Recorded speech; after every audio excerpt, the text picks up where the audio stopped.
Io vorrei proprio questa sera e soprattutto domani che molti di noi pensassero ai giganti della storia, che sono ben diversi, perché domani, 4 dicembre, si svolgeranno a Cuba i funerali di uno dei giganti della storia, ma non soltanto del secolo, della storia, e cioè Fidel Castro. E io vorrei ricordare Fidel Castro unitamente a un'altra figura smagliante, splendida di questa vicenda, che è quella di Ernesto Che Guevara. Voi pensate, un medico come Ernesto Che Guevara, di famiglia normale, benestante, che parte dall'Argentina con la sua moto, fa il giro dell'America, dopodiché arriva a Cuba per fare una rivoluzione, partecipa attivamente con la sua presenza a rischio personale a questa rivoluzione, dopodiché diventa ministro dell'industria, forse anche ministro dell'economia, e ad un certo punto rinuncia a tutto nuovamente e riparte per la Bolivia per fare un'altra rivoluzione, per far sì che anche nell'America Latina, il resto dell'America Latina, patria di colpi di Stato continui orditi dalla CIA e dagli americani che non sopportano di avere altro nel loro cortile di casa ma soltanto i loro fantocci, va lì per fare la rivoluzione, far sì che anche la Bolivia e forse anche altri paesi dopo, se fosse sopravvissuto, possano avere la loro dignità nazionale, la loro identità, la loro libertà e la loro democrazia. E Fidel Castro stesso, il quale parte da una famiglia anche lui benestante, avvocato di successo, e parte per una guerriglia con pochissimi compagni e sacrifica tutta la sua vita per questa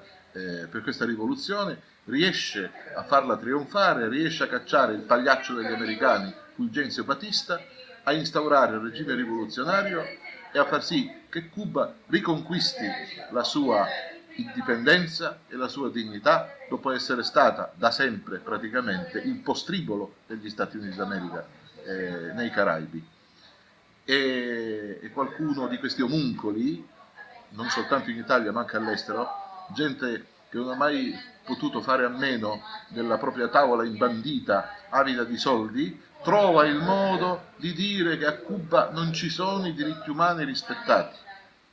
Ma io dico, a parte il fatto che i diritti umani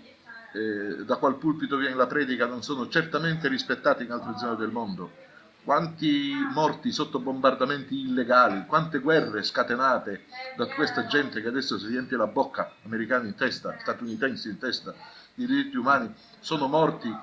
illegalmente e per la ferocia, l'avidità, i soprusi orditi da loro. Però nessuno riesce a dire che a Cuba non ci sia una sanità che funziona alla perfezione, un'industria farmaceutica di eccellenza e una istruzione assolutamente di tutto rispetto. Andate a vedere cosa sta accadendo ora, in questo momento, per esempio ad Haiti o in altri paesi dell'America Latina non ancora liberati dal gioco americano. Andate a vedere in quale miseria si viva, in quale stato di analfabetismo maggioritario si viva. E questi sono diritti umani di cui non si parla mai, che sono calpestati ed ignorati. A Cuba,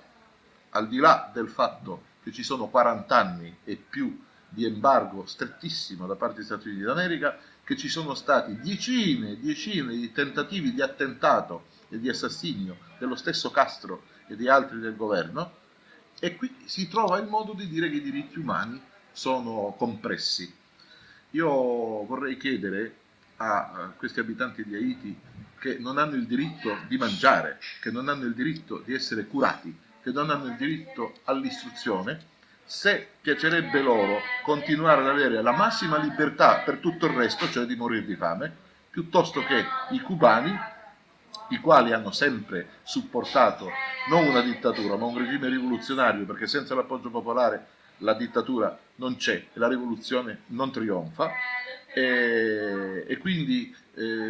i cubani, i quali hanno raggiunto uno status